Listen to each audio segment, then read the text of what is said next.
असेल तो इथंच कुठेतरी असेल. सकाळी सकाळी भोंग्यावर हनुमान चाळीसा म्हणत असेल. हनुमान चाळीसा म्हणता म्हणता तो कट्टर हिंदू झाला असेल. रेल्वेच्या इंजिनासारखा तापला असेल आणि तो हिंदू होऊन मातोश्रीवर आला असेल. असेल तो इथंच कुठेतरी असेल. मातोश्रीवरचा धनुष्यबाण घेऊन खेळत असेल आणि धनुष्यबाण घेऊन हळूच गुवाहाटीला पळाला असेल. असेल तो इथंच कुठेतरी असेल. गुवाहाटीला गेल्यावर झाडी डोंगर हटील बघून मोहरला असेल, बहरला असेल. पण एवढ्यात 50 खोके एकदम ओकेच्या घोषणा ऐकून तो गोंधळला असेल. असेल तो इथंच कुठेतरी असेल. मला धरून नेतील का? माझी चौकशी होईल का? मला पकडून ठेवतील का? म्हणून तो कमळाच्या फुलात लपला असेल. पण कमळाच्या पाकळ्यांनी पण त्याचा आवळून पार रस काढला असेल. असेल तो इथंच कुठेतरी असेल.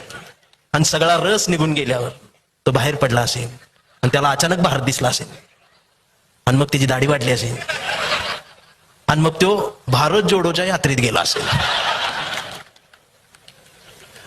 आणि तो नांदेडमध्येच हरवला असेल. असेल तो इथंच कुठेतरी असेल. शेवटी वेळ झाली असेल. त्याला घड्याळ दिसला असेल. तो घड्याळाजवळ आला असेल आणि इथं काकाजवळ बसायचं का पुतण्याजवळ थांबायचं हीच त्याला कळत नसेल. असेल तो इथंच कुठेतरी असेल. शेवटी तुतारी वाजवत बसला असेल. असेल तो इथंच कुठेतरी असेल. शेवटी यांचं सगळ्यांची नाटकं बघून तो चिडला असेल. तो पॅन्थर झाला असेल, विद्रोही झाला असेल आणि तो डायरेक्ट RPI मध्ये गेला असेल. पण त्याच्याच अध्यक्षाच्या कविता ऐकून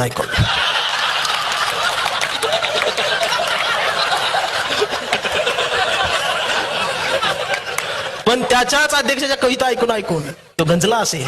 असेल तो इथंच कुठेतरी असेल. कविता ऐकून त्याला वंचित झाल्यासारखं वाटत असेल आणि मग तो हळूच वंचित मध्ये आला असेल. पण इथं नेमकं वंचित कोण हेच त्याला कळत नसेल. असेल तो इथंच कुठेतरी असेल.